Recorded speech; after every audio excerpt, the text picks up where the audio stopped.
My name is Erin Colburn. I'm the Pre-Health Advising Coordinator for the College of Health Sciences here at Boise State University, and it is with great pleasure that we kick off our pre-dental end of the year panel.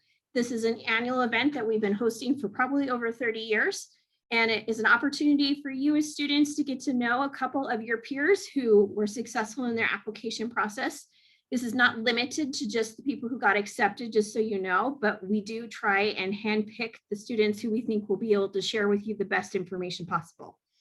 So I have Farzad and I have Parker. Why don't you go ahead and introduce yourself again, share your major, share what year you graduated and what dental school you are headed off to this fall. Farzad, go first. All right, so hello everyone. My name is Farzad Moradi. I came to Boise State, I think it was 2014, and no, 2016, and I finished 2018. Yes, and I did major in health and sciences. I came in, my GPA was a little low, so I started taking lots of biology courses to really improve it, and I took a bunch of biology courses and graduated in 2018 and applied the very first year to dental school. Didn't get in. Applied, retook the DAT. Didn't do good, so didn't apply to a master's program. And I'm actually finishing the master program currently. However, I did get into multiple dental school this year. I got into 5 dental school. I heard from the last two weeks ago, including University of Washington, which is my top choice, and they're offering in-state tuition. So and this is where I will be going. So very cool. The University of Washington. Yes. I don't know anybody like that. Go ahead, Parker. Guys, can you guys hear me? You guys can hear me? Okay, yes. Cool. My headphones weren't working, but I just let you guys know I have COVID, which sucks. Don't get it if you can avoid it. I think I got a pretty good dose of it, but seems like my voice is doing all right now. But yeah, so my major was business administration, and I'm about to graduate in this coming spring. Let's see, so I got accepted into 5 schools. And like some of the other schools I probably could have got accepted into, except they kept asking for more information, and like I just didn't give it to them because I got into my top 5, so I just didn't really worry about it. But my ultimate decision was to go to University of Washington as well. So I'll get to see you there for yeah. I know, like, what odds of that, man? Like, that's pretty cool. But that's awesome. Yeah, they have a really good reputation. We have 2 Boise State students who are going to University of Washington. Yep. All right. So I'll head it off with one question, and then the rest of you can pop in with your questions. What is the one piece of advice that you would like to give these folks that you wish you would have known prior to applying?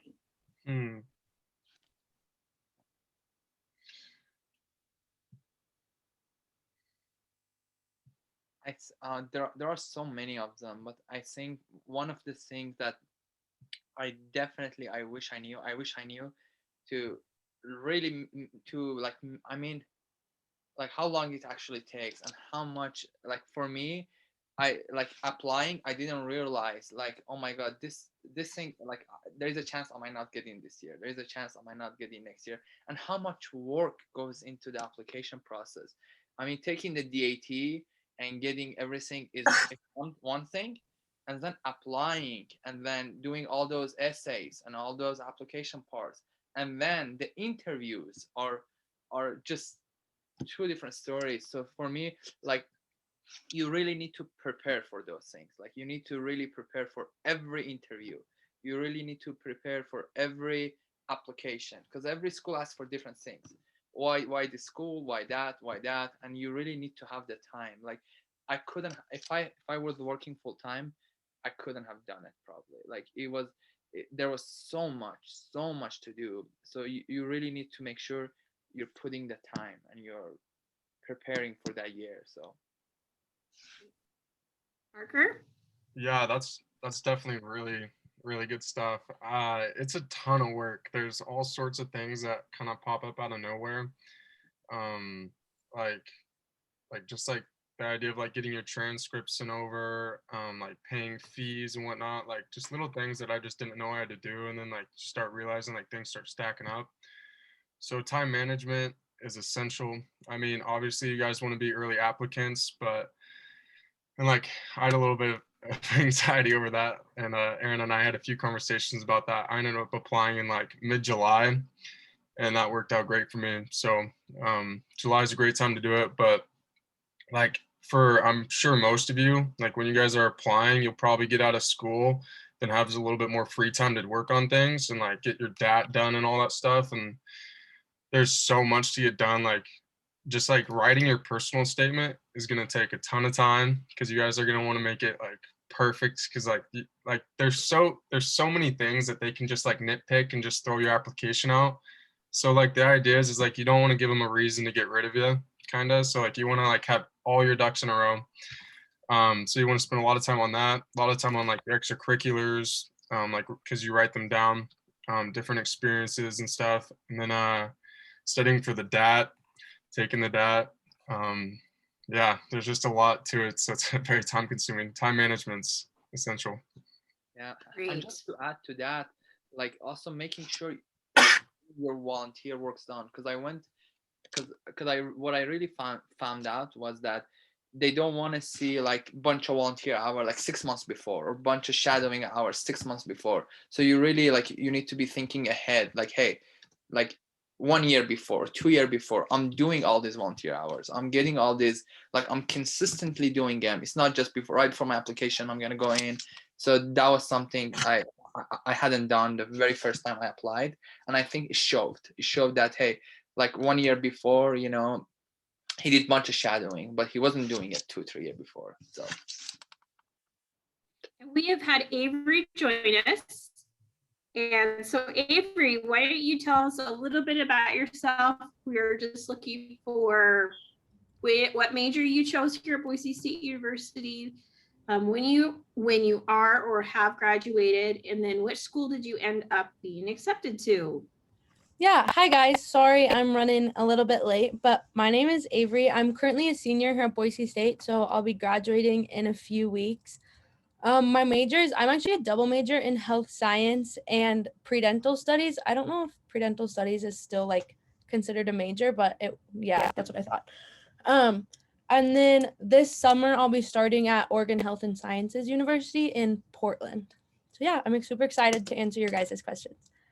Cool. And then the question that was asked that I started off with was, tell us one piece of advice you wish you would have gave yourself before you started the application process. So what I would have just started earlier. I kind of didn't really start looking into schools and like researching them until it was like right about time to start, really until I was forced to.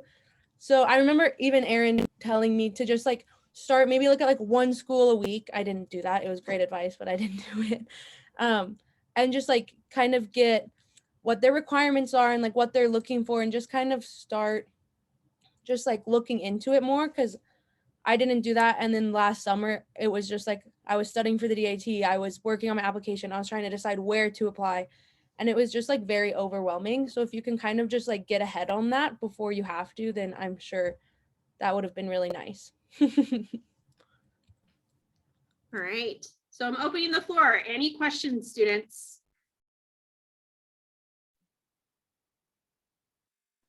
I'll start off with a question. So I just want to know if there were any similar interview questions that you received at all the schools you applied to. So the question is about interview questions. What types of interview questions did you see? So the first thing that everyone asked pretty much was like, tell me about yourself. And I think I tried to change it every time, so I don't sound like a robot. But this is something like I think is really important, because how you started and how you finish it, that's something that every interview is gonna ask. They also gonna ask why their school, and this is, I think, that one of the if not the most important question after. So they're gonna ask you why dentistry. That one to me is the most important one, because you gotta know why.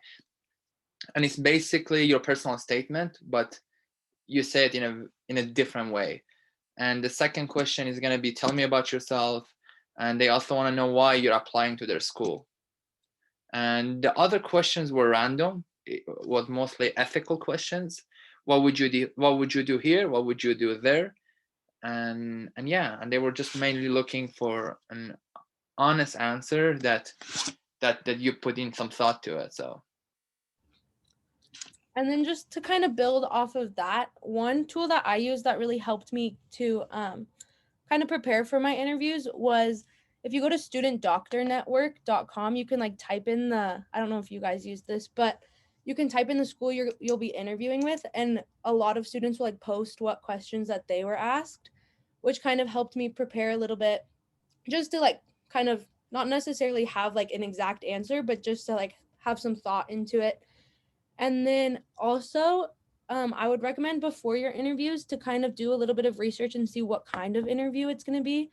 Because some of them are just like one-on-one with you and a faculty member, and then some of them are like MMIs, which is like a bunch of little interviews, and then some of them are group interviews. So that kind of also influences what kind of questions they'll be asking.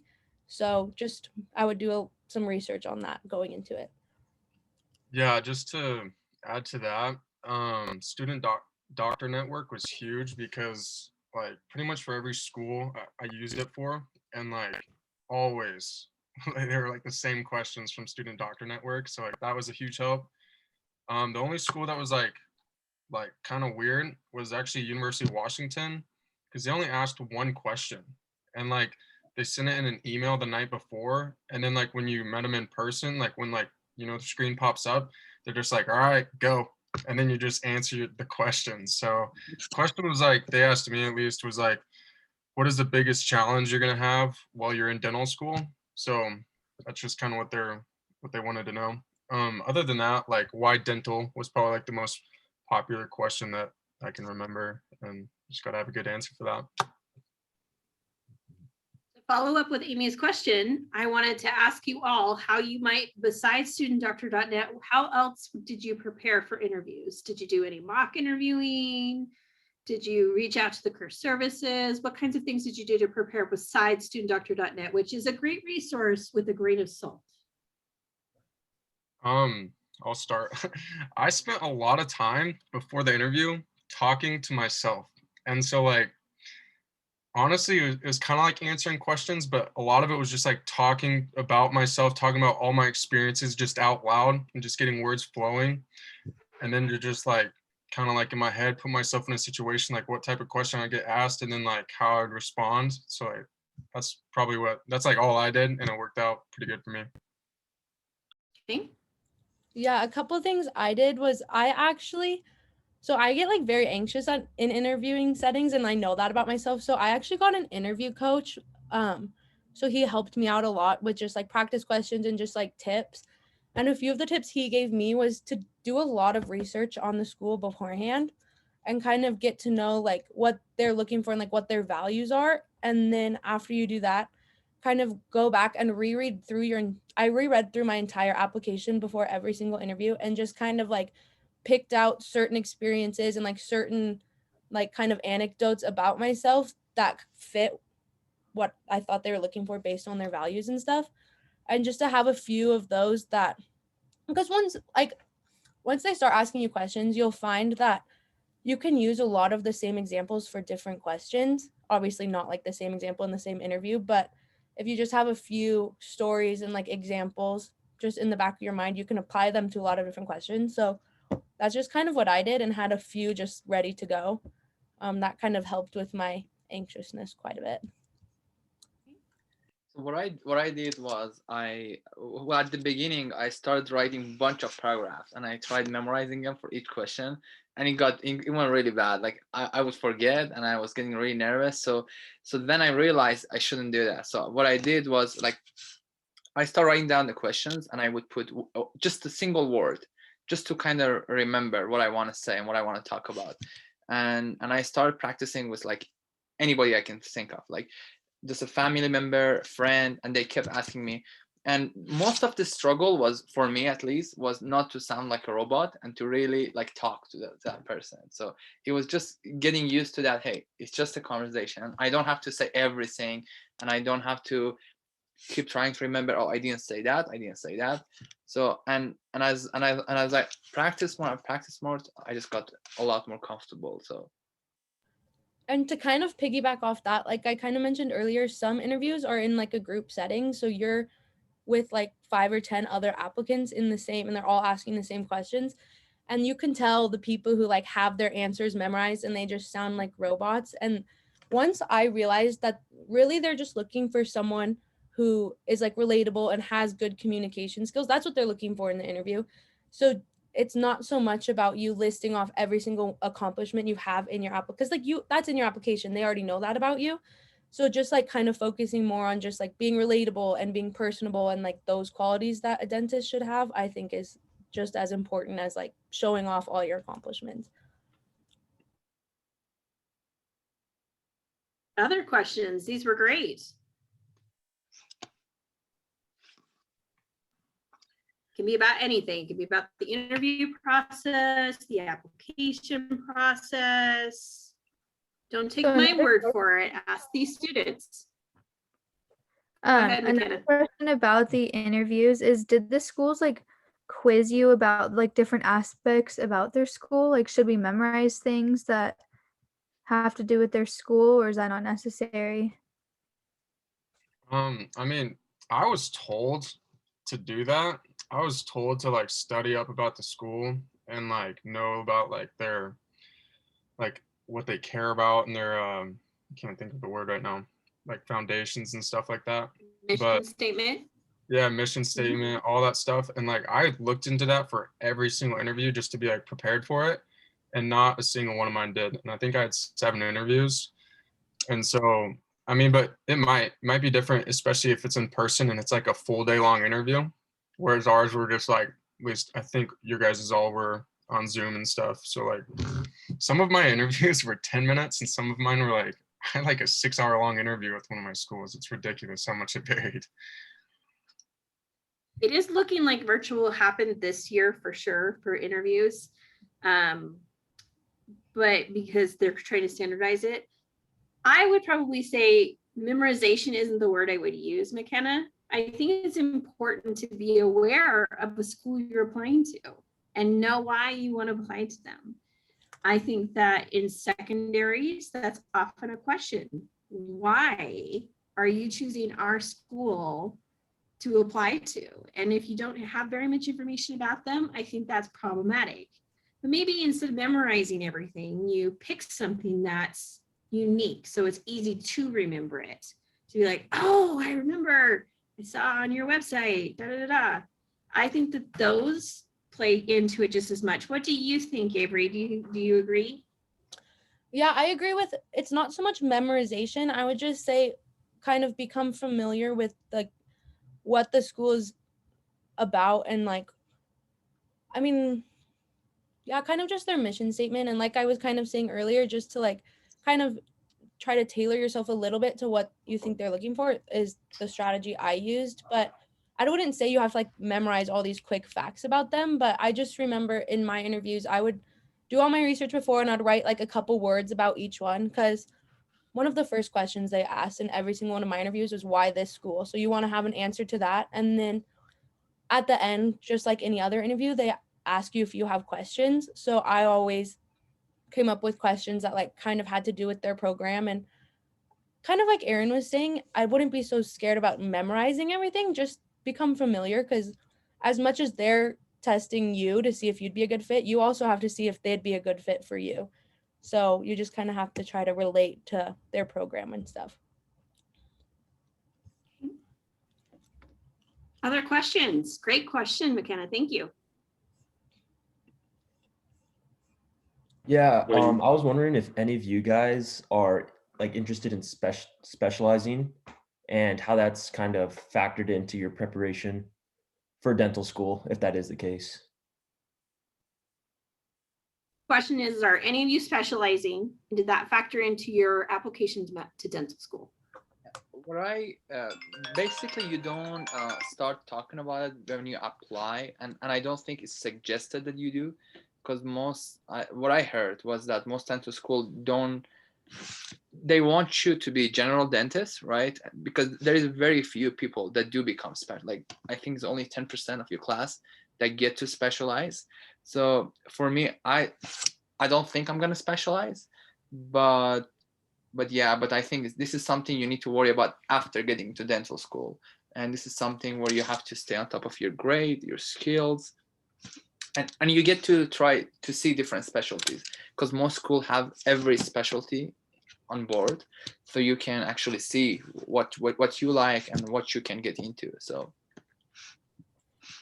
Yeah, I'm kind of in the same boat. Is I'm just trying to keep an open mind. I haven't really had very much exposure to any of the specialties thus far, but I actually do have a friend that's graduating from UW Dental School this like next month, I think. And I asked her that same question, and she said that some specialties, depending on how competitive they are, do look a lot at like your class rank and your GPA when you're applying after you graduate dental school.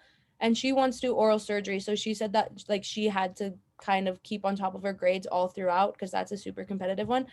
So I mean, you don't have to know, but obviously you should be keeping on top of your grades anyway. So just something to keep in mind. But yeah, I'm definitely going into it with an open mind. Me on the other hand, like I really think I do want to specialize because like my mom works for an orthodontist and that's just what I grew up around. And I spent like most of my time shadowing there. So, but the best piece of advice that I think I can give you that I was given quite a bit was to just like don't tell like I guess like the people that are interviewing you that that's what you want to do. Rather just like tell them like that you want to like you have an open mind and like that you'd be willing to like look into those things, but you don't want to like boast about it, or like you don't want to like just keep telling them that like, oh, I want to be an orthodontist, because like that might deter them from wanting to accept you into their program. Because like Faraz said, is they're trying to create dentists, you know, trying to pump out dentists, and that might deter them from accepting you. It sounds like to me from the panelists, what I'm hearing, Zach, is that an open mind is always a value, and it didn't necessarily deter them or help them make a decision in their schools, because the training that you get at a dental school is actually where they're going to look at you and market you towards specialties if that's something that you want. And you'll be introduced to all the specialties, so you'll have those freedoms, it sounds like, from what they're sharing. Okay. Wyatt, you had a question. Yes, my question is, when you guys were studying for the DAT, did they kind of give you an outline of what you guys should study, or did you have to do some research on that and do some practice quizzes online? Like, how did you guys study for it? So the question is how did you prepare for the DAT? And so maybe each of you could share a little bit about your method. I used the bootcamp, DAT bootcamp. I think that's the most common one. Like I think many of the students use it, and I'm pretty sure Parker, you use it too. I think I saw your comments sometime on there, and yeah, I think so they give you outline of everything. Like they tell you exactly what you need to know, like the organic chemistry section, the reading section.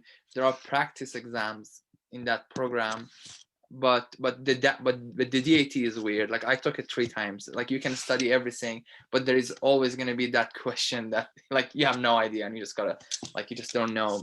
But I felt like DAT bootcamp is really good, and it covers 80% of what you need to know. So Yeah, I used DAT bootcamp too. The reason I really liked it is because it literally gives you a schedule of like, I forget how many days it is, but it's like on day 1, you need to study this, this, this, and this. And it like gives you the Quizlets, and it gives you like everything, all the videos you need to watch. And in my experience, I thought that the practice tests on DAT bootcamp were a little bit harder actually than the actual DAT. So it kind of made the actual DAT feel easier, but that was probably differs by person. But I would highly recommend DAT bootcamp. It's a little bit expensive, but I think it's worth it for sure.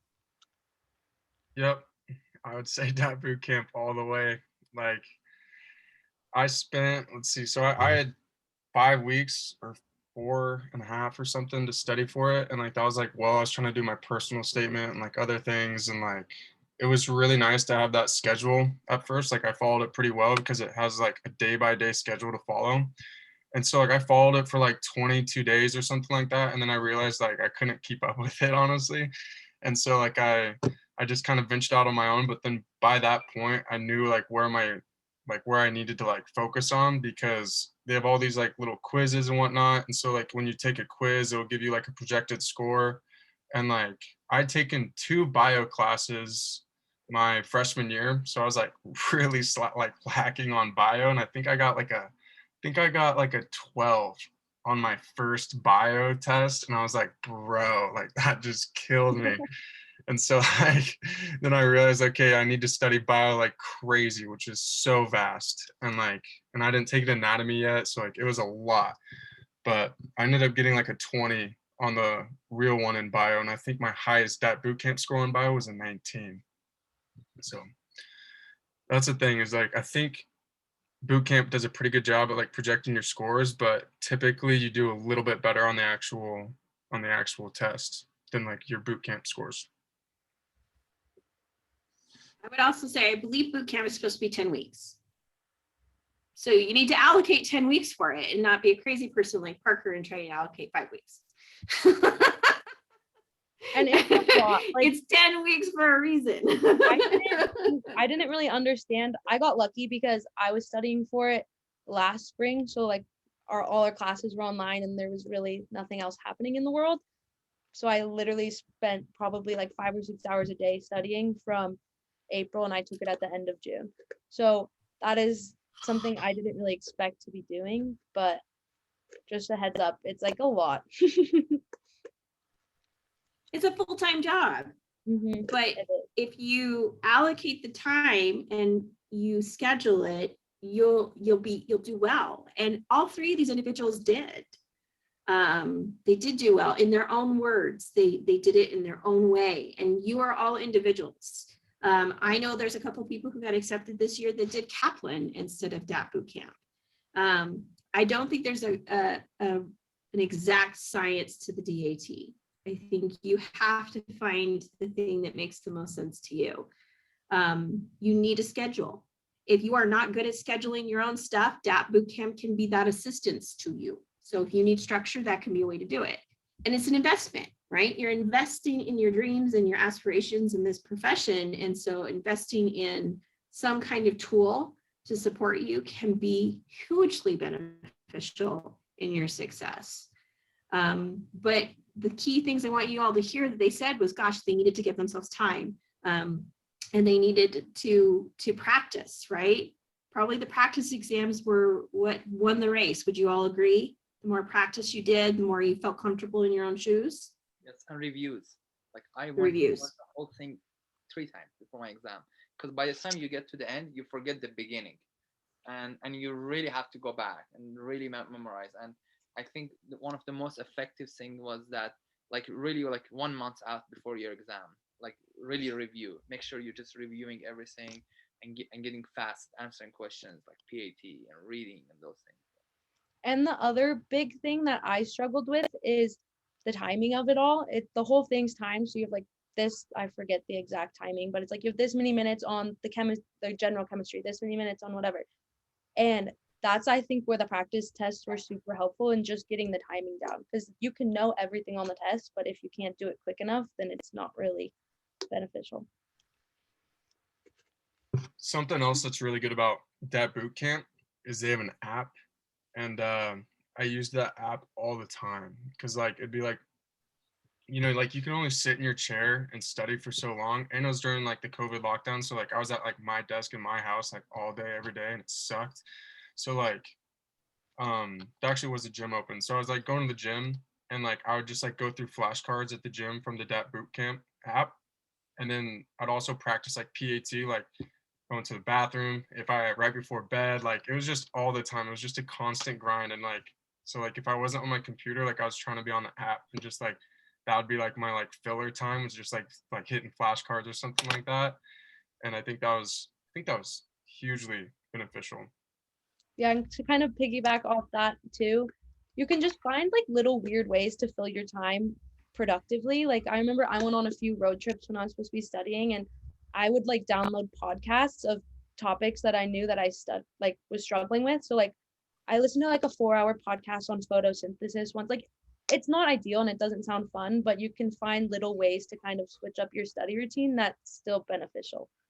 So that's a tip too. One person's boring is another person's fun. Oh, it was so boring.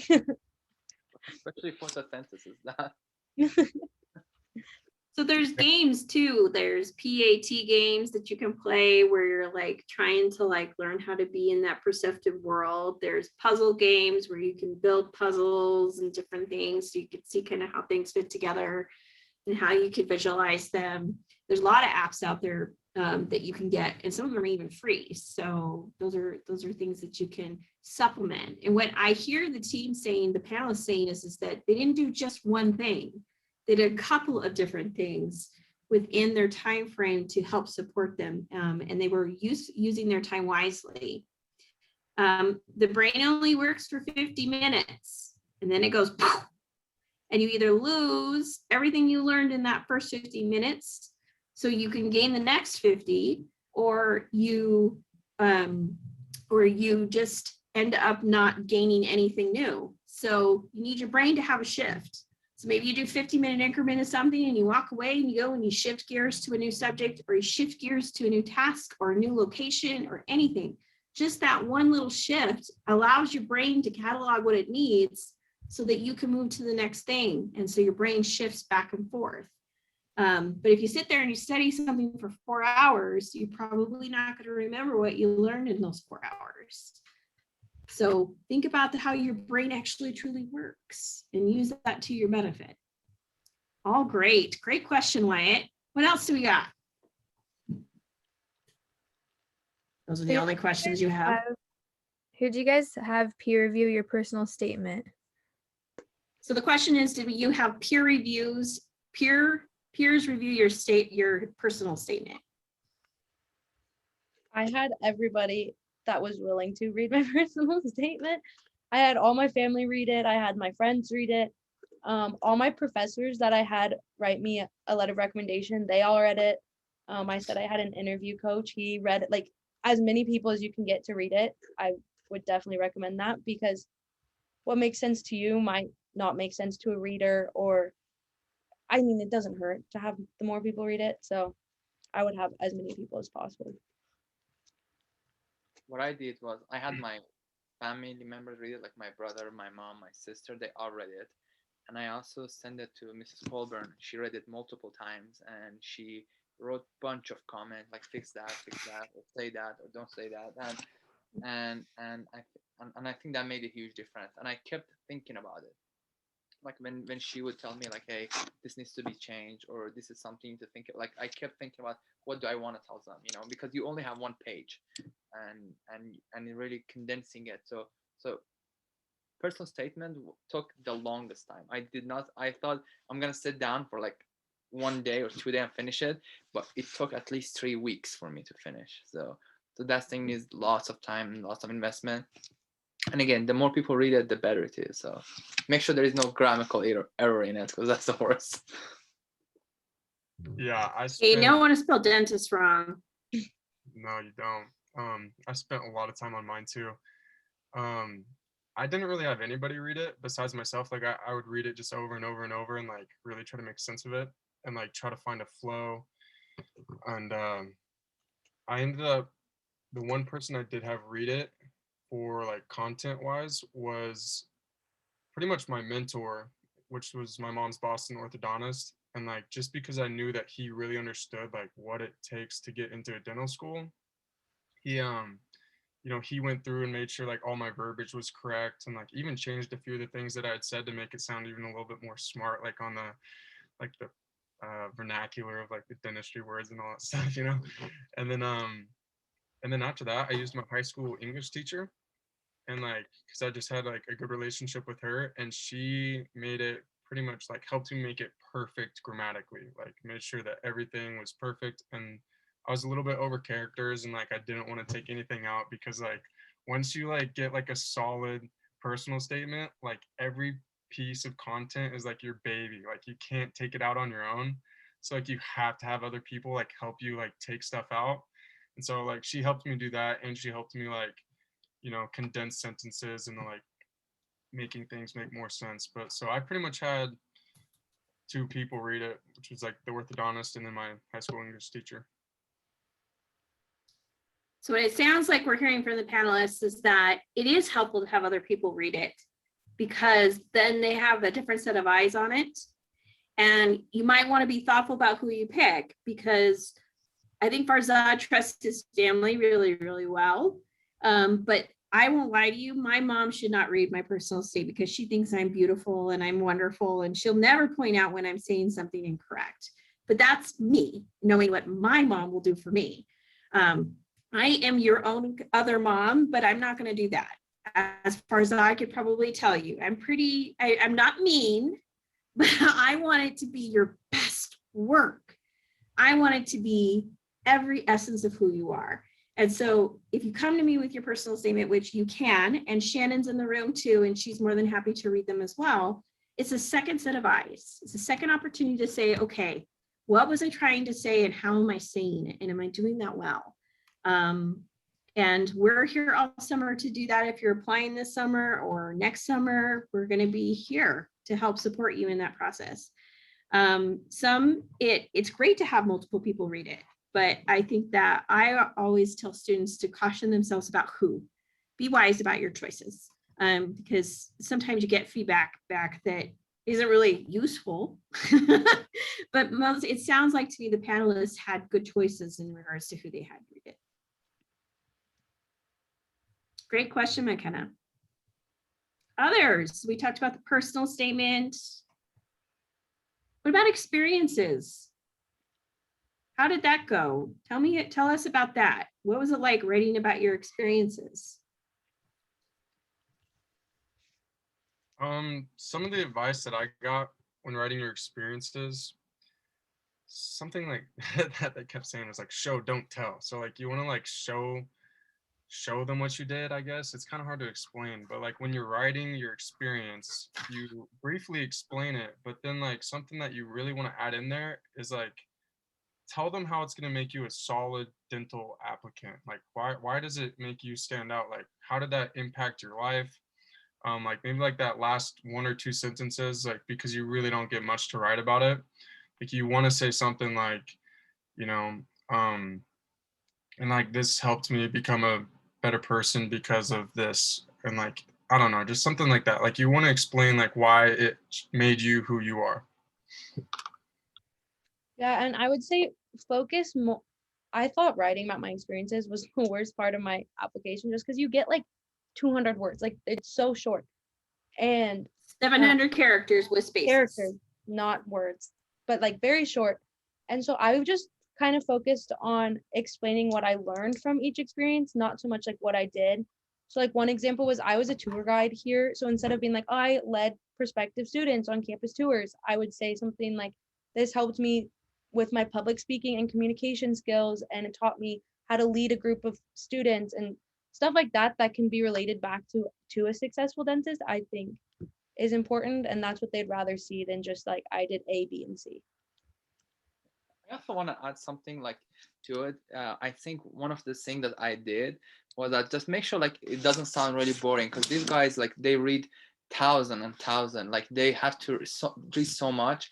So like I remember adding, like I used to shadow orthodontist, and one of my jobs was to actually serve ice cream to the patient, and I just wrote that down, and two of my interviewers just commented about it, and they're like, hey, how was that, serving ice cream, when you're shadowing. So I think this is something you can add to, just make it real. Like if you did that and it was just cleaning the tools or serving ice cream, whatever, just put it down, and they like to see that. So it doesn't sound like you guys gave a job description in these experiences. You were reflective. I like that, Parker. Show, don't tell. So tell them why they should care about this experience, not what you did, because everybody could tell what they did, but what did they learn from it? Do you think that was kind of the message that you're trying to send the folks in the room? other questions? If you don't ask them, I will. Can you guys talk about like your shadowing hours and if it's like more important to shadow general dentists or to branch out and shadow specialties as well? I think it's definitely more important to shadow a general dentist because that's what they want to see. They It's nice to have like 10, 20, I mean, as much as you want on specialty, but you definitely need at least 200, 250 hours to be competitive. Like I think this year, many people had that much, like that many hours. And I think it has to come, the majority of the hours need to come from shadowing a general dentist. Just to like be a little outlier, I had 150 hours total of general dentist shadowing, and that was 3 different general dentists. But then like, I think because like I wrote in my personal statement about like that mentorship between myself and the orthodontist that I looked up to quite a bit, and I ended up shadowing him like over 200 hours. So maybe because he was since he was like a mentor to me, maybe like it didn't like dock me or anything like that. But so I ended up having more orthodontic shadowing than I did general dentist. I would agree that at least have quite a bit of generals. You can do others outside of that, but I would have a good base from a general dentist because that kind of, in my opinion, gives you the best understanding of what you'll be doing at least for the first 4 years. I shadowed 3 different dentists, one of which was like a pediatric dentist. And my recommendation would be is to shadow multiple different dentists. Don't have like 500 hours just with one person. I found it beneficial to have kind of other perspectives because everyone's a little bit different in the way they practice dentistry and the way they interact with patients, and you can learn something from everybody. So I thought that was really good. And yeah, I would at least do portion of them with a general dentist. And I think, and also forgot to add, some schools will have like descriptions is what I found of like they want you to have 3 different dentists or they want you to have at least 100 with a general dentist. So just kind of make sure you're following what the schools you're interested in are looking for on that. Yeah, and if you want to go to You're going to LSU, say something? LSU had 5. They had 5 different offices that you needed to have shadowed in for like at least 20 hours each.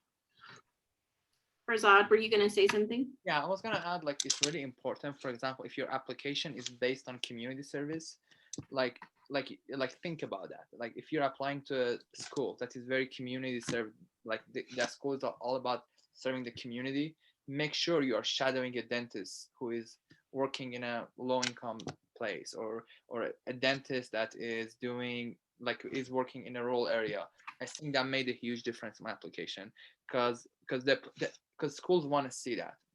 If you say to the school, hey, I want to graduate and I want to become a dentist who works in a rural area, they want to see you shadowing such a dentist that did lots of work in a rural area. So I think that like a community-based clinic, so that makes a huge difference. Yeah, I think that's a really good point because if you write your whole personal statement about how you want to be a dentist because you want to give back to the community and you want to serve others, but that's not reflected in any of your experiences throughout college or really any other part of your application, it kind of almost undermines you and like kind of makes them question why you really want to be a dentist. So just keep that in mind while you're writing your personal statement, is if it's reflected in the rest of your application, if that makes sense. So what the panelists are sharing is be genuine. Make choices based on the genuine person that you are, and that understand what you're going to learn while you're in dental school might mean that you need to have some understanding of a general practitioner. And it's okay to shadow orthodontics or specialties like oral surgery and some of those things. But you do need to meet the expectations of all of the schools. So if you're going to apply to multiple schools, which your advisor recommends you do, you need to know, okay, well, does this school require 3 dentists, 5 dentists? What are their expectations? But keep in mind, this is your design. Who you are as a person actually defines how many hours you should get. It's not magical. It's not, oh, if Avery has 500 hours of observation, she's going to dental school. No, it's, well, why did she choose those things? And what did she say about those experiences when she did? I met one of your peers who had shadowed somebody for 200 hours and couldn't tell me anything about those 200 hours or what it was like. I really didn't believe that person was going to be a dentist because I was like, you don't get it. Like, you can't tell me anything about those 200 hours. Just because you have hours doesn't mean you understand what happened during that experience. So make sure you're picking meaningful and impactful experiences that speak louder than the hours themselves, because you might have an environment that you're like, wow, that was the coolest thing ever. And you spent 5 hours doing it. Now, would you say, gosh, that was the coolest thing ever? I want to spend 5 more hours or 100 more hours? Absolutely. But I think that, Parker, you chose to observe an orthodontist because you had such a great relationship with that person. And that spoke to you when you were going through the application process. So that would be what I would encourage you all to think about, is that each of these panelists picked and chose what they wanted to do and what they could do, and tried to learn as much as they could from those experiences too. And one more thing I would add on this question is find a dentist who you like is fun to be around and is actually interested in teaching you. Like I said, I shadowed under 3, and the first one I did, he was the most boring person I've ever met, and he like stuck me in the corner and I didn't learn a single thing. And so like, don't just do 200 hours with a dentist that's not actually going to like teach you something, because I can honestly say that I really didn't learn anything from my shadowing hours until I found a dentist that like genuinely wanted to teach me, and like he would like point things out to me, and like, so don't be scared to like go to other dentists and like find one that's actually like you enjoy shadowing, because it's a lot of time to spend with someone who's not going to teach you anything.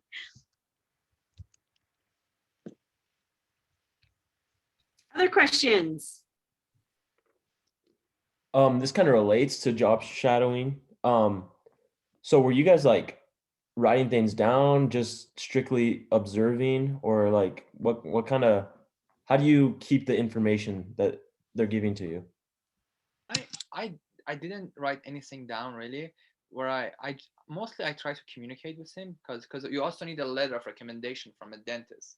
So because you really want to build a relationship with the dentist you are shadowing, and you really want to learn from him overall. Like he explains things to me, and I ask questions, and we went to patient together. So I think I seen students where they take notes and everything, but I found it more necessary to actually communicate with the dentist and just learn about the job. Like, how does it feel, or what does he think, or so that I think the shadowing hours are not necessarily about learning how to become a dentist, is learning about the environment of the dentist and what does the dentist has to deal with.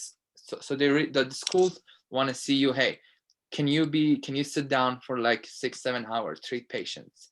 Can you do that? Can you do that? And how does it feel to be a dentist? And I think this is what the school wants you to see, because the training is going to be in dental school, and they're going to train you to be a dentist. You don't have to learn from that dentist. So Yeah. I'd recommend not writing anything down while you're actually in there. Like, just kind of be in the moment and, be personable, and try to build a good relationship with the dentist, because 1, he could write you a letter recommendation, and 2, like eventually say you graduate from a dental school one day, like he could be like a future like business partner or something like that. So like you want to be very in the moment and professional and personable and stuff like that. But I know a few times, like when I would leave, if there was something that I learned that was kind of cool, I would write it down in a journal. And I didn't do that very much, but like I did it a few times just because I knew that, oh, like coming up, I'm gonna have to write about like personal experiences on my application. And so like you might want to like write some stuff down, just so it's like, because like you're gonna have so much going on when you're going to work on your application, that it's like if you have stuff written down, that's gonna be so helpful, because otherwise, like, to try to rack your brain for each and everything you did, like in like one sitting, like when you're just trying to go through it all, like that can be so tough. So like to have anything written down is just like a start. Like it will help you out enough, maybe give you some peace of mind, So I'd recommend that. Yeah, I think when you're doing your shadowing hours, the biggest thing is to just focus on the atmosphere and like just kind of, for me, my eyes were open to like a lot of other responsibilities that dentists have, not just like treating teeth. It's like patient care and interacting with patients. And I spent a whole day when I was shadowing up at the front office, like learning about like billing. And there's just so much else that goes into the profession that is good to get a start on understanding now. Like they're going to teach you everything you need to know about cavities and your gums and all of that in dental school. So I think that your shadowing kind of gives you a unique opportunity to learn more about the office and the profession and like interacting with patients and stuff that you might not be able to learn as much like in school, if that makes sense.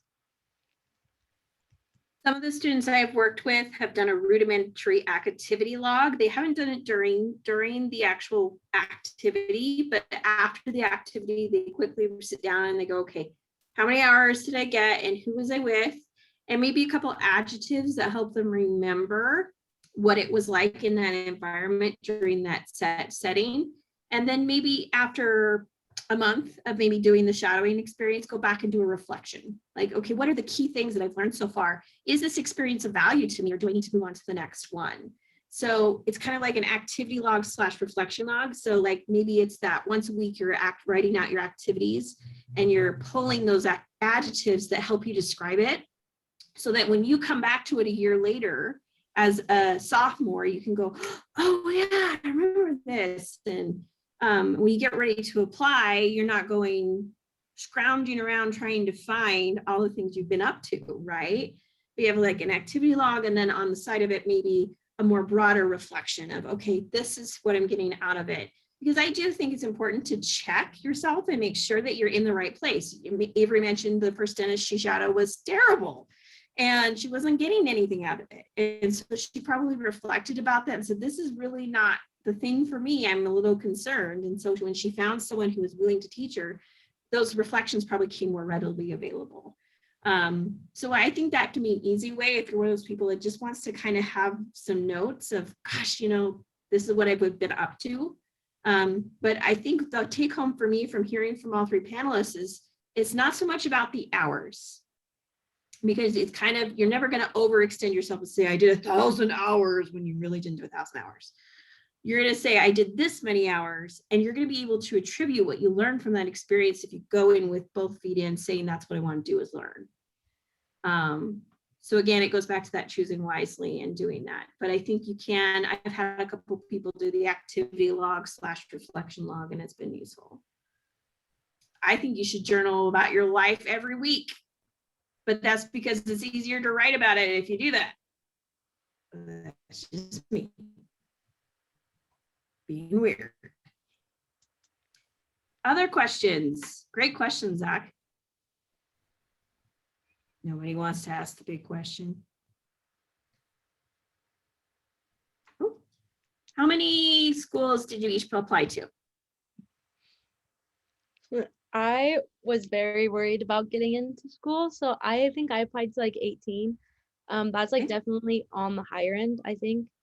I don't really know. Okay, Farzad? I applied to 20, like, because I thought this year I'm going all in. So to me, so I thought, I think 12 to 15 is pretty average, but 20 is pretty good. So that's a lot. Parker? I applied to 10, and I ended up getting into 5.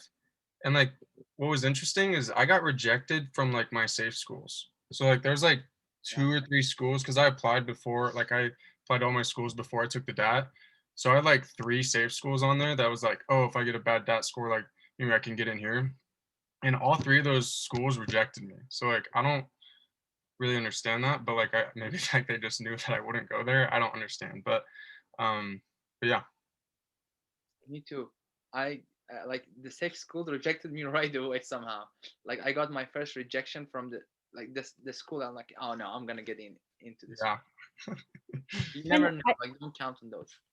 I think it's interesting too, because like I remember my first few rejections, I was like, really? Like you rejected me? But you just got to keep in mind that they're all looking for something different, and like sometimes that's you and sometimes it's not. So just take it with a grain of salt.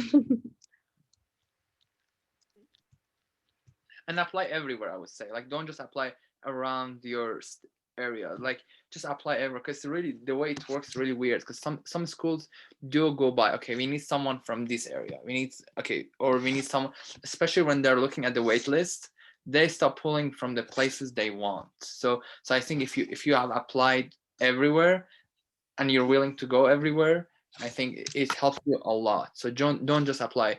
If you're living in Idaho, don't just apply to California. Don't just apply to Washington. So make sure you're applying everywhere. Yeah.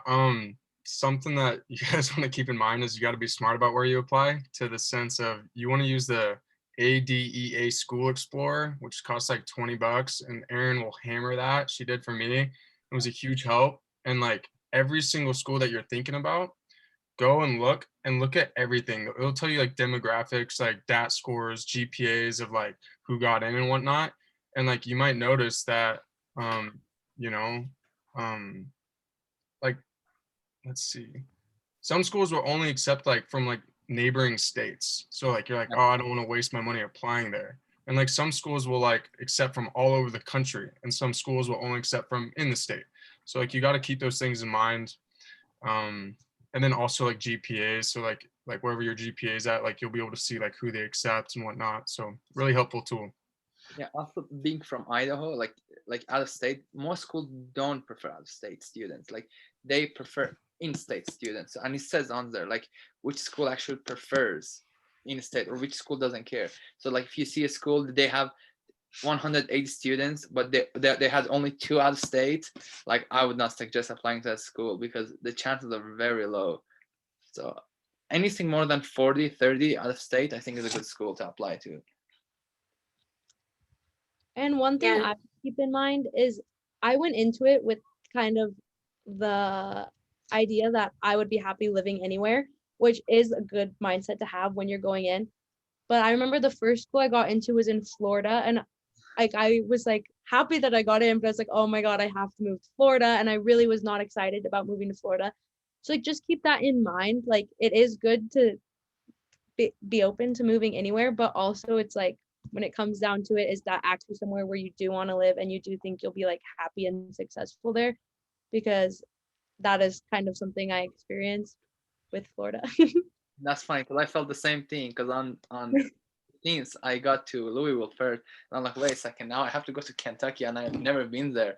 So I'm like, so, but again, like I was very happy to have acceptance, but still it's important where you go and which school. And during the interviews, you learn a lot about the schools. Like you can tell if you can see yourself being in that school or not, because before that it's just applying, right? Like you know a little bit about the school, but once you go to the interview and they start explaining the school, you can really tell, hey, I like to be in the school. And Careful hopefully what you wish different- for. Yeah, hopefully it'll be different for you guys in the fact that hopefully your interviews won't be virtual, so you will get kind of a feel for the school on your interview day. Like I've never been to Florida even, so that would have been nice to know, like even just from my interview. So hopefully that'll be a different experience for you guys. If you can make it to the place, I mean, if you can go, like if you ever on vacation, take your vacation in a place that you might see a dental school and might get a chance to see one beforehand. I do know that it's likely to see virtual next year as well, just because, you know, there are certain states that are in worse shape than we are. So I think that they're trying to be encompassing, and they did a very good job, it sounds like, with the being able to at least get to know you and try and give you a chance to see their schools virtually. But you know, things are opening up, and if you have a chance to take a vacation somewhere and there happens to be a dental school close by, see if you can do a tour. There's a lot of virtual tools out there too. There's the virtual reality where you can kind of see where locations are and get some information and talk to others, to talk to other students who are there. Ask them about their experience. They're not going to smoke it near you. They're going to give you somebody who's going to give you a straight answer, and they're either going to love it or they're going to hate it. I always ask those questions. What do you hate? What do you like? What's ugly? And those are questions that you can ask too. Other questions? Am I able to ask what everyone's GPA and DAT scores were? I will leave that up to them if they want to answer. If you're comfortable Okay. sharing maybe your science GPA and your cumulative GPA, you are welcome to, but you do not have to feel obligated. But if you're comfortable sharing that information with the team, with the group in the room, you're welcome to do so. So first time I applied, my GPA was like 2.9, which was very low. And I ended up doing a master's degree. But when you have so much classes, the GPA doesn't improve easily. So I ended up, my overall, when you go to ASDAS, it calculates every GPA together. However, if you're doing a master's degree, there is a graduate GPA, which most schools start looking at. Like, so if you have 2 GPAs, I felt like most schools ended up looking at my graduate GPA, which was a 3.7. But my overall was 3, like it was right at 3. I think it was 3, and my science was 2.99. And my DATs, I had a total science 21, and for the actual DAT was 20, and I had 23 for PAT, I think, something like that. Yeah, so my overall GPA is like I think it's like a 3.81 or something like that. And I think my science GPA is like a 3.79 or something. I don't know. And I got a 21 on the DAT. I don't remember what the breakdown was of that, but I wouldn't use mine as a good judgment because I kind of went overboard, but I ended up with a 4.0 cumulative and then a 22 on the DAT. Something to like keep in mind though is like when your GPA transfers, so like sometimes you have teachers that'll be like, oh, 90% in my class is an A. It's not an A minus. Well, when they transfer it over to like the dental school program or whatnot, they'll give you an A minus. They won't give you an A, even though you got a 90 in that class and your teacher said it was an A, you know? So like Boise State GPA, like will be a little bit different from that GPA. So it might go down a little bit when it goes over to like the dental school program, but I guess keep in mind that it happens to everybody. So yeah, so like even if there's a class that's like says like a 90 is an A, like you might still want to try to get the 93 just because it'll help you like once it transfers over to like the dental school application GPA. and one other thing to keep in mind is they do take into consideration what classes you are taking. So like I'm a health science major, and a lot of those classes might be considered easier than like someone who's an organic chemistry major. And so they will kind of consider that too when they're looking at your GPA. And also something I want to add, and I think it's really important because like it was mentioned many times, and I remember Mrs. Colburn telling me to do it too, was that you need to make sure you're taking a bunch of science classes. Like if you can take 15 credit, it's gonna help a lot because this is what they want to see, especially if you're having a lower GPA, because they want to see that you can take many science classes and pass them all, because that's what dental school is. It's like 20 science courses, you know. So if you can have that 2-3 semester of like bunch of science classes and you're doing well on them, this is gonna show really well on your application. So It's a balancing act between rigor and demonstrating, and for yourself, you're going to dental school. OMG, like that's going to be a big deal. You're going from taking maybe 1 or 2 simple classes that maybe aren't your favorite classes to take because you're like, I don't even care about this subject, to full on, that's all I'm learning is that thing. So what we try and do here at Boise State University is give you balance. So maybe your first semester or your first year, you're doing one sciencey class. And then your sophomore year, mechanic and Avery and Parker could tell you, I'm like, nope, 2, you got to do 2. You got to do 2. And if you can manage 3, if you're not doing too much with other things, then we're going to push you to that, because these schools are going to expect you to take 18 to 23 credits a semester of just science. And so while you'll be doing something you like, you'll be doing something you're excited about and something you enjoy, and it'll be your full-time job. If you only go lukewarm with your undergraduate education, we worry for you. So we don't want to sabotage you in your first couple of years, but we don't want to have you go in with without your both eyes open, right? So even though Avery is a health science major and it's probably a little bit easier than a biochemistry major, she still had to take the same sciences that she needed for every dental school. And we probably loaded those up into a healthy way so that she was prepared for those things. What else? Great question. I was waiting for somebody to ask it. I got a question. Yeah. So, as we all know, dental school is pretty expensive.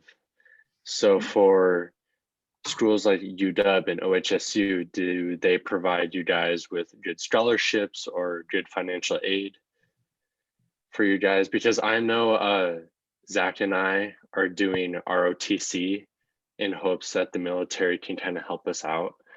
But like, if I weren't to do that way, if I decided to change, like, are there different pathways you can take to kind of help you out financially? The HPSP scholarship through the military is huge. Like that will cover your school. But then you owe some time back to the military. Like I think it's like 4 years for 4 years, except it's also crazy competitive. So like you want to be like the top dog if you want to get that scholarship. From what I hear, it's like really hard to get. And then you can pick wherever dental school you want to go to and they'll pay for it. I know that Idaho does the program through Creighton, and I know that that is a great deal. I think it's pretty much like half of like what normal tuition would cost through the Creighton program, which you do like 1 year at ISU, which is in Pocatello, and then 3 years at Omaha, Nebraska. But other than that, I got a scholarship for University of Washington, and like I was all pumped up about it because I saw the email and like I opened it and it was for $5,000 a year. So like that is just a scratch on the surface. Like it won't cover like anything for UW. But it's something. It's better It's- than nothing. Yeah, and I didn't even apply for it. So like I don't really know how I got it. It just kind of like they just emailed me saying that I got it. And I was like, sweet. And it was through University of Washington. It was for $5,000, so 20,000 total. But right now, I'm gonna start applying for other scholarships and just kind of see what's out there. Avery and Farzad. Yeah, honestly, I can't really speak to much on OHSU's like financial aid. I haven't gotten my like packet in the mail yet. I'm still waiting. It's supposed to be here any day. So honestly, I don't know, but there are a lot of like third-party scholarships that you can always apply for. And sorry, I really don't know that much about OHSU's scholarships. I'm kind of like not thinking about like I'm gonna apply, but I'm not counting on them because the way I think about tuition, because dental school is very expensive, is extremely expensive, and especially if you're going to an expensive school. But the way I think about it is like it's like this is like an investment, and you're investing on yourself. It's an investment that's gonna pay you like 150, 200K, sometime one day, So yeah, it's gonna cost you 500,000 right for the next 4 years, but then it's gonna pay off. It's gonna pay you every day. So I know the debt is something that like scared me quite a bit, and it still does because it's just money that like I can't fathom. Like I just accepted a loan for like $100,000. Like it just blows my mind. But that mentor guy I was telling you about, the orthodontist, he's just talked to me so much about it. He's like, dude, don't think about it. He's like, don't think about it. He's like, that's just part of it. Like you'll be fine. You'll be able to pay it off. Like it's not like you don't have to stress about it. And he's like, you realize like if you want to buy a practice one day, it's gonna cost you like $1 million, right? I'm like, yeah, I guess that's true. And then he's like, it's just kind of like an asset. Like it's an asset that you got to think about that you're gonna pay off over time. And the good thing is that the interest rates are, pretty low. So that's just something that gave me a little bit of peace of mind how I think about it. And I think from all of our point of views, it is a scary thing. I mean, like we're all college students. That, at least for me, is like an unfathomable amount of money. I've never had that much money. That's like mine. I'm 21 years old. So, but like just from the other side of it, you're going to be making enough money that like it's going to be okay. And it just like right now seems like a big number, but you also have to keep in mind that like pretty much every dentist that there is has taken out that loan and they're all okay. So just kind of keep in mind, like you just have to accept that it's going to be a lot of money. It Sure. sucks, but that's kind of the reality of it. Sure. I did want to touch a little bit on the HPSP, so the Health Professions Scholarship for the different branches of the military. So we actually met with the Air Force guys today, right before this meeting. It was really nice to meet them. And I have some cool stuff for anybody who wants to invest and look into that. But Air Force, Army, and Navy all have HPSP scholarships, and there just isn't as many dental spots as there are for like med, but there are. And it's not as competitive as you might think. It's competitive in a sense that you need to be on the ball about your paperwork. So what we usually tell students is if you're going to apply for a health profession scholarship for the military, it's a commitment.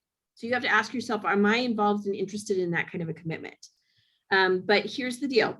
It is a year for a year. So 4 years of dental school equals 4 years of military service. It's separate from ROTC. And so what ends up happening is students need to realize that when you're applying to dental schools, you should be applying for that scholarship at the same time. So the minute that you get a dental acceptance in December, bam, you can send it off and they can get you one of those spots. So we want people to be diligent about doing it. It does require a certain GPA and it does require a certain DAT score. But if you have all those things in place, then it's just a matter of timing, right? Getting your answer quickly and being able to be efficient with it, because there are just a few less spots for it in the dental box than the medical box. But we have those contacts.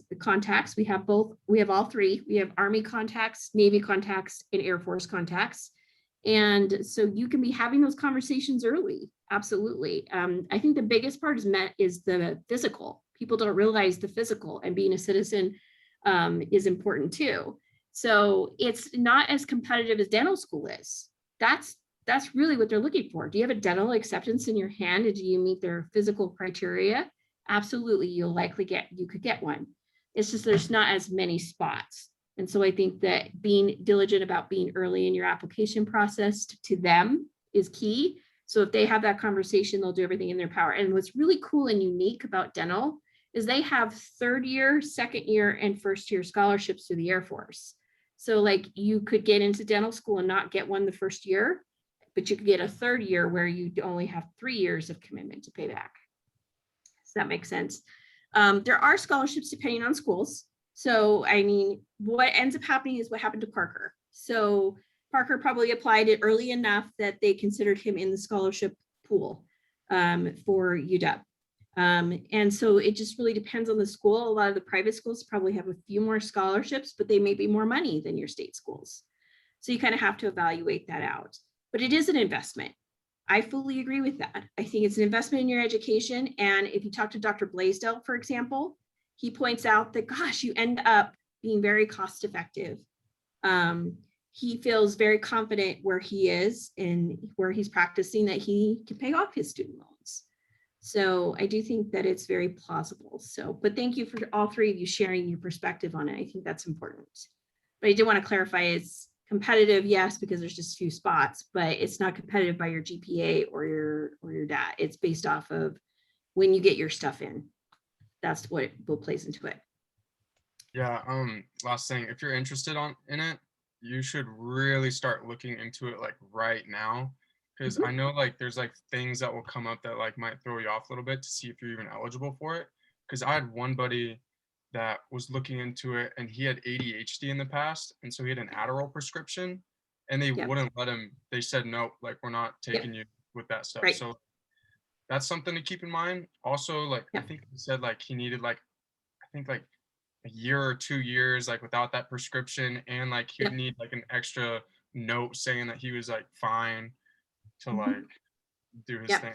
So it's the physical. That was the physical part for that for your friend. And you would have to be able to get into the military to be able to qualify for this. Right. The age is different. The age is different for our medical providers, but yeah. So that's why those recruiters are so helpful. And so if you want to look into it, if you know which branches, if you want to have a particular branch you want to look at, we can do that. Or if you want to look at all three, the cool part is the physical is just the military. So the physical goes through all three branches. So if you meet the physical requirements for one branch, you can meet it for the others. So thank you, Parker. That's very helpful. Other questions we have about 10 minutes left of our time. I These have a beautiful people. question. Go for it. How is wildlife and endangered planets? Why are some species endangered during wildlife inhabitation? So these students are pre-dental students. Are you wanting to go to dental school? I like to learn how to work with cavity teeth and how to brush your teeth. Okay.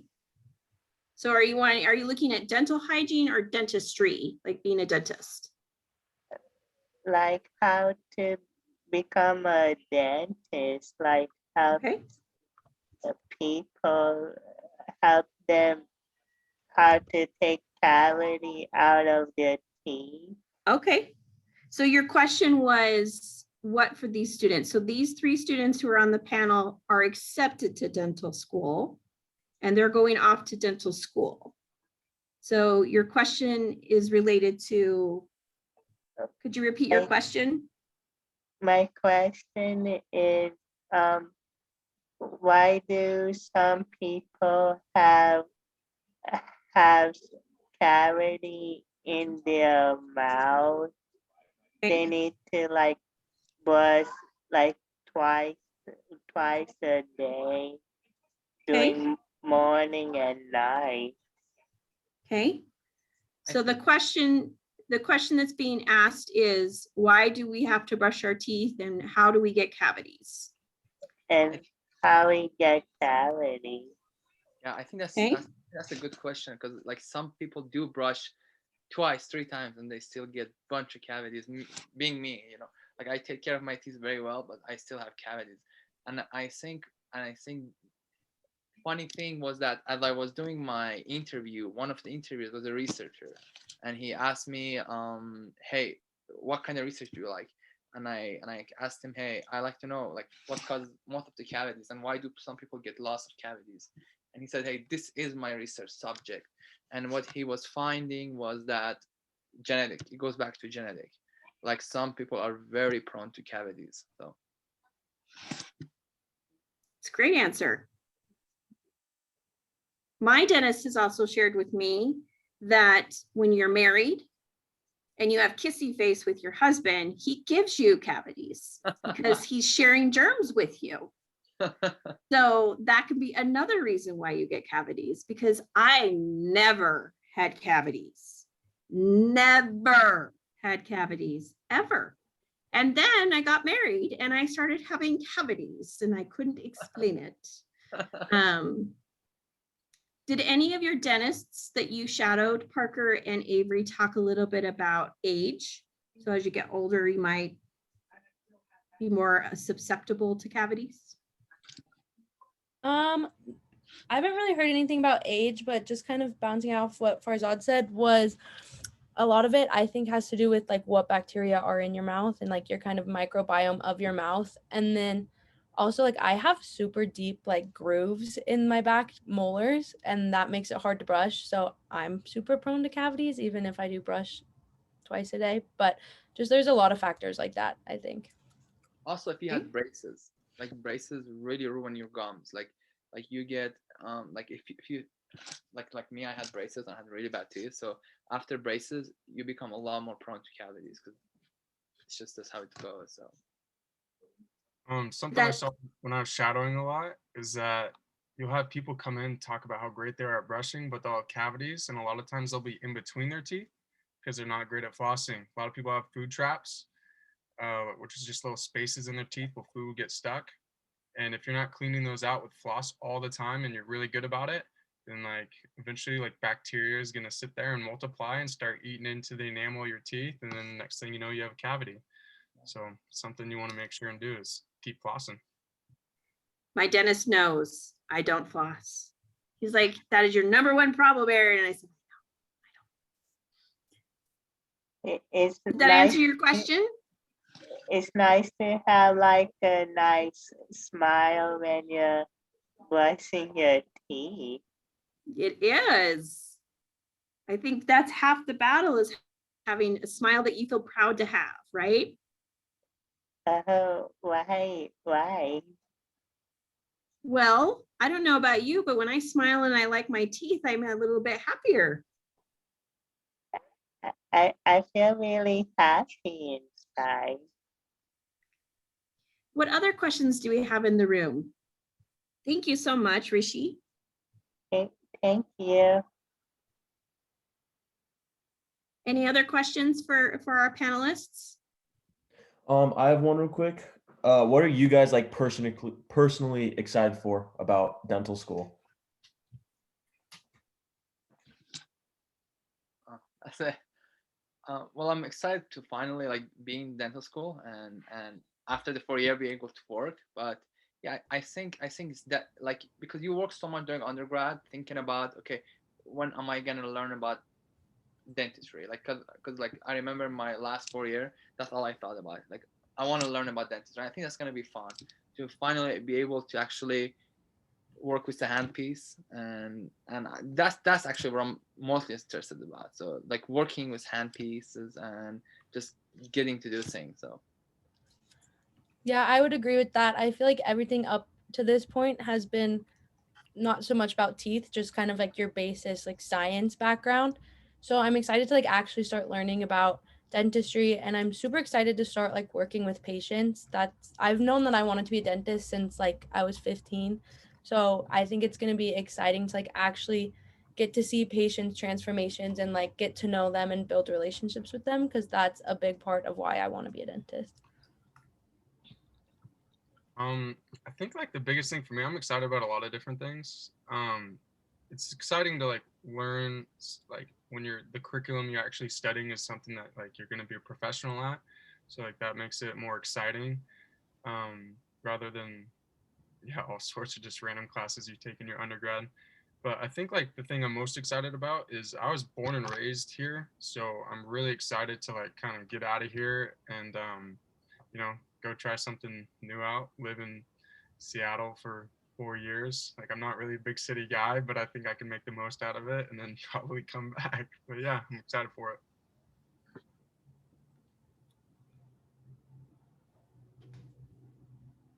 Anybody else? Great. Well, let's give them all a hand and tell, woo! You get to go to dental school. Yay. Well, I want to thank everybody for tonight, and I hope this was informative and allowed you a chance to ask some questions. I'll stick around until the room's closed out. Parker, Farzad, and Avery, you should have gotten an email from Dr. Joe Powers about the opportunity for Acceptance Day. It'll be our first annual Acceptance Day. And if you have an Instagram account, we would love it if you would post a little something and put a hashtag Broncos Go Pro on Instagram. If you don't have an Instagram account or you don't want to do it just yet, when we do Acceptance Day, when we load out our gallery, the first initial gallery, there'll be a place for you to upload. You'll likely see an email from me tomorrow as well, just if you forget this information. But we would love to get as many posts as we can to just really celebrate the moment of you getting accepted. So if you could just do a quick post, if you have an Instagram account, and hashtag Broncos Go Pro, and then also share with your friends, anybody else who's been accepted that you know of, that we're doing that. You can tag the College of Health Science, Boise State College of Health Science, in the Instagram post too, that helps. But this is just an opportunity because I know it's been really hard for you to come into my office and say, hey, by the way, I got in. And I even had to kind of like poke some of you and be like, so what's the word? But we really want to be, we're very, very proud of you. And these students are excited for your next steps. And we'll be reaching out hopefully during the year when you're in your program and maybe asking you how it's going. So thank you for tonight. I'll hang out and give you guys, if the panels could just stay back until all the students have left. That way, if there's a particular question one person has, we can have you guys ask. But I'm so proud of you all. Thank you so much for tonight. And hopefully this was beneficial to the students who asked the questions. All right, I'm going to turn the recording off.